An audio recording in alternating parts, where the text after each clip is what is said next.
eu vou ler o prefácio que o professor Dietrich escreveu, tá? É com muita alegria e honra que escrevo essas linhas. É muito bonita a história deste livro. Ângela Natel entrou no programa de pós-graduação em teologia da PUC Paraná, mas não pôde logo dedicar-se ao estudo sobre Asherá. É porque quando eu entrei nesse programa, eu estava no mestrado. Foi em 2013 que eu entrei. No entanto, sua dedicação, seu comprometimento com o estudo e o debate nas aulas sobre o processo de instituição do monoteísmo em Israel me mostraram logo que era ela que deveria levar adiante e aprofundar o estudo sobre a deusa Asherá. Desde meu trabalho na equipe de revisão da Bíblia Pastoral, que culminou com a publicação em 2014 da nova Bíblia Pastoral, Paulus 2024, a temática do monoteísmo, e especialmente da diversidade de deuses e deusas na configuração religiosa de Israel e de Judá, anterior às violentas imposições religiosas levadas a cabo por Ezequias e Josias, respectivamente, em torno do ano 700 e 600 a.C., me pareciam como importantes temas de estudo e pesquisa. Na equipe de revisão da Bíblia Pastoral, fiquei encarregado dos livros do Pentateuco. Ali, lendo pela primeira vez, um por um, todos os versículos do Pentateuco, no hebraico, no grego e em diversas traduções para o português, todo um mundo novo foi se abrindo para mim, tanto na concepção da história religiosa de Israel, como na história da redação do Pentateuco e da própria Bíblia, como também das traduções e suas peculiaridades, especialmente o peso das concepções monoteístas tradicionais, que muitas vezes faz o texto das traduções apresentadas ao público em geral ficar bem distante do texto apresentado nos manuscritos nas línguas originais. Um dos aspectos que chamou a atenção logo de início é o ocultamento de que Israel Norte, em todo o período de sua existência, e também Judá, desde o seu surgimento até praticamente o período do exílio, cultuavam normalmente uma grande diversidade de deuses e deusas. A cada um desses deuses e deusas estavam ligadas várias liturgias e rituais, associados respectivamente às áreas e situações da vida, sob os cuidados de cada um desses deuses e dessas deusas. Tais liturgias e rituais eram performados por diversas famílias sacerdotais e por outros tipos de mediadores e mediadoras em uma variedade grande de santuários, locais de culto e de situações, configurando um complexo religioso politeísta com muitas imagens e símbolos.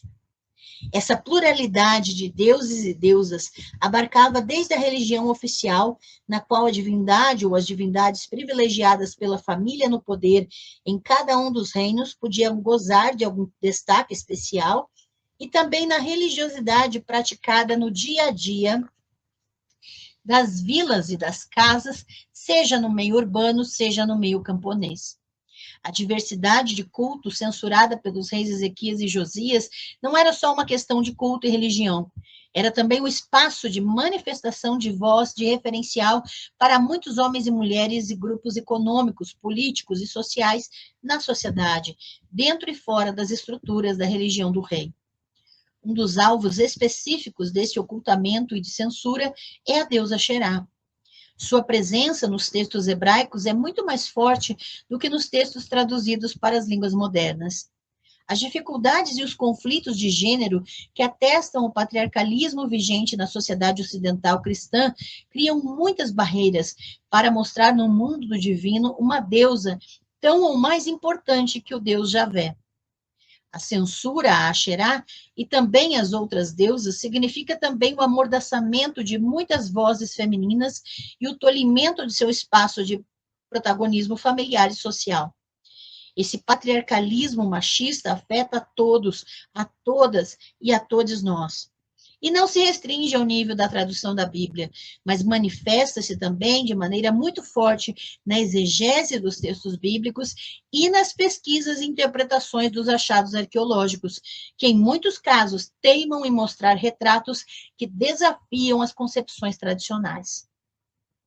Essa disputa que se percebe nas traduções, nas pesquisas e nas interpretações arqueológicas acontece porque a configuração do mundo das divindades cobra suas consequências no mundo dos humanos.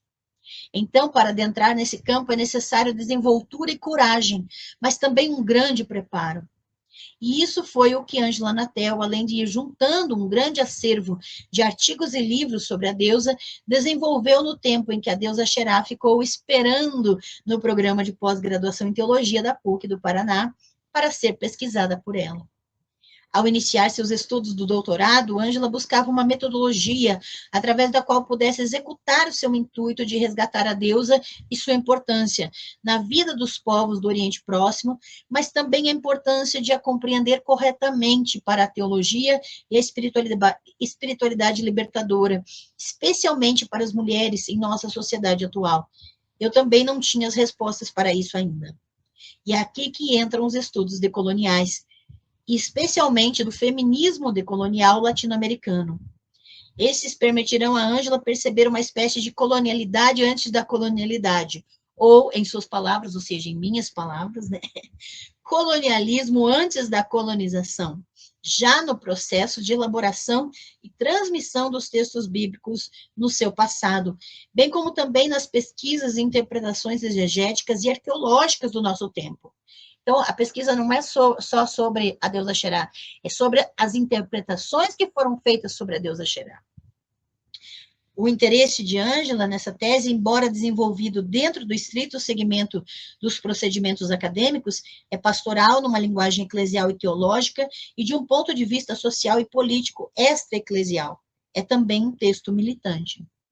A tese percorre o grande espaço geográfico em busca dos traços de Axerá, que podem ser encontrados em uma vasta região do Oriente Médio, abordando as origens de seu culto, sua mitologia, sua teologia e suas transformações, mas sempre procurando ver onde essas mitologias, teologias e cultos põem os pés no chão, isto é, quais as suas respectivas funções sociais, de que maneira o culto e a espiritualidade em torno de Axerá está ligado à vida das mulheres reais. Tanto os locais e momentos em que a Xerá foi adotada e cultuada, como em momentos em que seu culto foi atacado, desmoralizado ou substituído, são vistos em conexão com a presença, a retirada ou a ausência de mulheres em espaços e atividades protagônicas. Busca sempre ver isso em relação a processos de centralização política e religiosa, onde o avanço dos deuses masculinos reflete uma maior concentração de poder nas mãos de homens.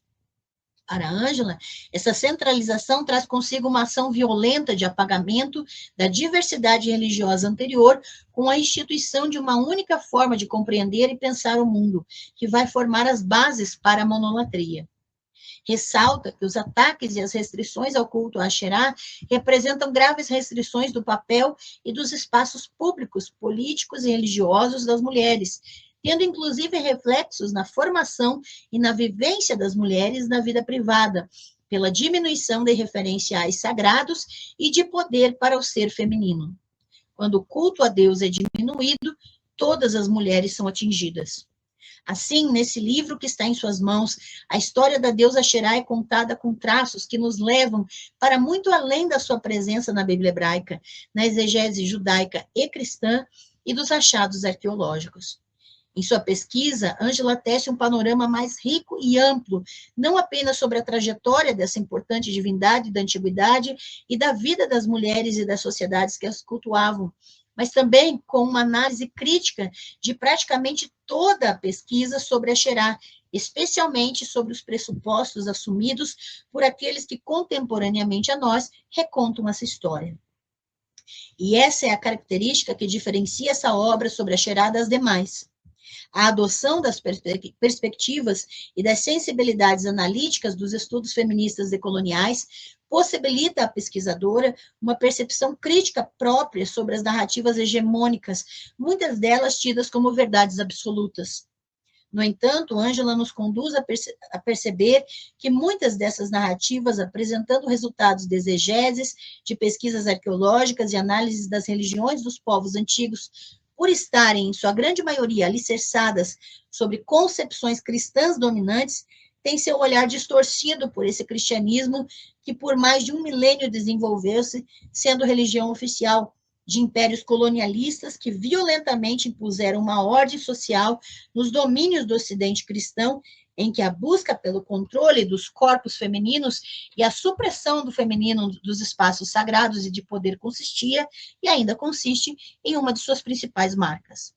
O trabalho de Ângela Natel é, sem dúvida, a melhor pesquisa em português sobre a deusa Xerá e, possivelmente, uma das melhores pesquisas já elaboradas no universo geral da pesquisa sobre essa divindade. A melhor para nós latino-americanos envolvidos em lutas populares e emancipadoras. Ela percebe as estratégias de revisão textual e destruição material da religiosidade popular durante a implementação da monolatria e do monoteísmo judaíta. E o caráter político do controle sobre a religião popular e sobre o feminino na religião, e entende que o ataque ao feminino no sagrado anda de braços dados com o ataque às mulheres e à diversidade na sociedade. E, a partir daí, se esforça por trilhar um caminho e deixar pistas para que possa ser seguida, em busca de um fazer teológico que se abra para experiências outras, que escute as vozes das parcelas da sociedade que foram oprimidas e silenciadas, para que possamos efetivamente estabelecer relações de respeito às pessoas e à multiplicidade diversa de suas existências. A versão dominante do cristianismo provém de uma configuração cristã instrumentalizada por motivações e interesses políticos dominantes, dominadores e colonialistas, que foi sedimentada no interior de práticas de violência sistemática contra o outro e especialmente contra a outra. A tese segue a proposta da desobediência epistêmica, como propõe Walter Mignolo, para que as violências do passado, que são também epistemológicas, não continuem a se reproduzir e para que consigamos questionar os reais impactos sociais da religião monocentrada. E finalizo esse prefácio com uma frase da própria Ângela.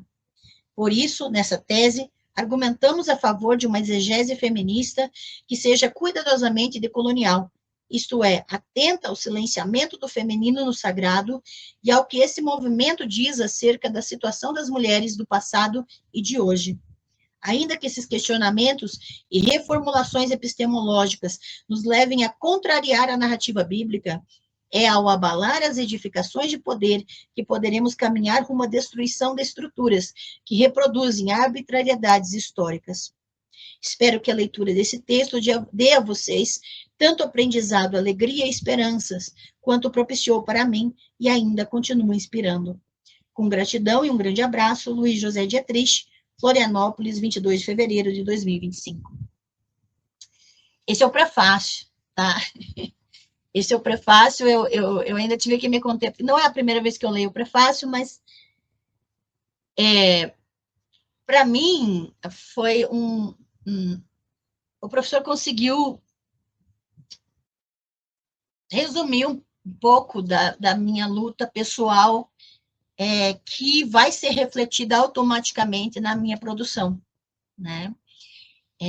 Lembrem que não existe neutralidade ou imparcialidade, e nós precisamos nos vestir e investir dessa parcialidade, dessa não neutralidade, porque a neutralidade também incluiria omissões, e nós não podemos nos omitir quanto às lutas que precisamos realizar, né? E esse trabalho é fundamental nesse sentido.